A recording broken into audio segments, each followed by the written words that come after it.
Olympics ഗുസ്തി ഫൈനലിന് മുമ്പ് ഭാരപരിശോധനയിൽ പരാജയപ്പെട്ട ഇന്ത്യൻ വനിതാ ഗുസ്തി താരം വിനേഷ് ഫോഗട്ടിന് അയോഗ്യത. അനുവദനീയമായതിലും 100 ഗ്രാം ഭാരം കൂടുതലെന്ന് കണ്ടെത്തി. ഗുസ്തി 50 കിലോ ഫ്രീസ്റ്റൈൽ വിഭാഗത്തിലാണ് വിനേഷ് ഫോഗട്ട് മത്സരിച്ചത്. വിനേഷ് ഫോഗട്ടിന്റെ ഒളിമ്പിക് മെഡൽ നഷ്ടമാകും. ഇന്നലെ ജപ്പാൻ താരത്തെ പരാജയപ്പെടുത്തി വിനേഷ് ഫോഗട്ട് ഫൈനലിൽ പ്രവേശിച്ചിരുന്നു.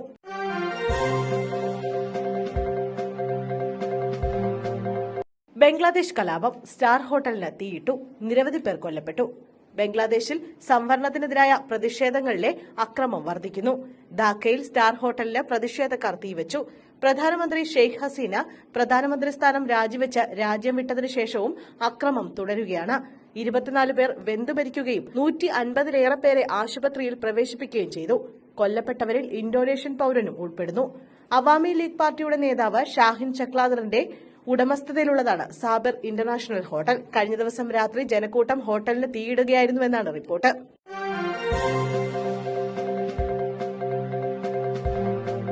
ഗുരുവായൂരിൽ ദർശന നിയന്ത്രണം. Special VIP ദർശനത്തിനാണ് നിയന്ത്രണമുണ്ടാവുക. വരും ദിവസങ്ങളിൽ ഗുരുവായൂരിൽ ദർശന നിയന്ത്രണം. തുടർച്ചയായ പൊതു അവധി ദിനങ്ങളായ ഓഗസ്റ്റ് 18, 20, 25, 26, 28 തീയതികളിൽ അഭൂതപൂർവമായ ഭക്തജന തിരക്ക് പ്രതീക്ഷിക്കുന്നതിനാൽ ഇടദിവസമായ ഓഗസ്റ്റ് 19, 27 എന്നീ ദിവസങ്ങളിൽ കൂടി സ്പെഷ്യൽ VIP ദർശന നിയന്ത്രണം ഏർപ്പെടുത്താൻ ഗുരുവായൂർ ദേവസ്വം ഭരണസമിതി തീരുമാനിച്ചു. പൊതുവരി നിൽക്കുന്ന ഭക്തർക്കെല്ലാം സുഗമമായ ദർശനം ഒരുക്കുന്നതിനാണ് ഈ തീരുമാനം. പൊതു അവധി ദിവസങ്ങളിൽ പതിവ് ദർശന നിയന്ത്രണം തുടരും.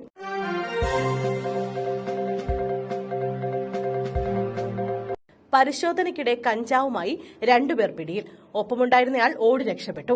ഇടുക്കി ജില്ലയിലെ പൂപ്പാറയിൽ 10 കിലോ കഞ്ചാവുമായി 2 പേർ പിടിയിൽ. രാജാക്കാട് സ്വദേശികളായ അഭിജിത്ത്, അനീഷ് എന്നിവരാണ് പിടിയിലായത്. അടിമാലി നാർക്കോട്ടിക് എൻഫോഴ്സ്മെന്റ് സ്ക്വാഡ് നടത്തിയ പരിശോധനയിലാണ് ഇവർ പിടിയിലായത്. കൂടെയുണ്ടായിരുന്ന അടിമാലി സ്വദേശി ഷൈമോൻ ഓടി രക്ഷപ്പെട്ടു. പൂപ്പാറയിൽ നടത്തിയ വാഹന പരിശോധനയിലാണ് പ്രതികൾ പിടിയിലായത്. ഇവരെത്തിയ ടോറസ് ലോറിയും പോലീസ് കസ്റ്റഡിയിലെടുത്തു.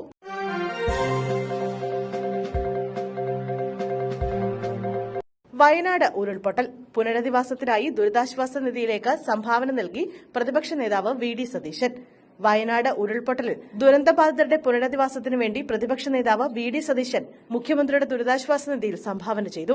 നേരത്തെ മുൻ പ്രതിപക്ഷ നേതാവ് രമേശ് ചെന്നിത്തലയും ദുരിതാശ്വാസ നിധിയിലേക്ക് സംഭാവന ചെയ്തിരുന്നു.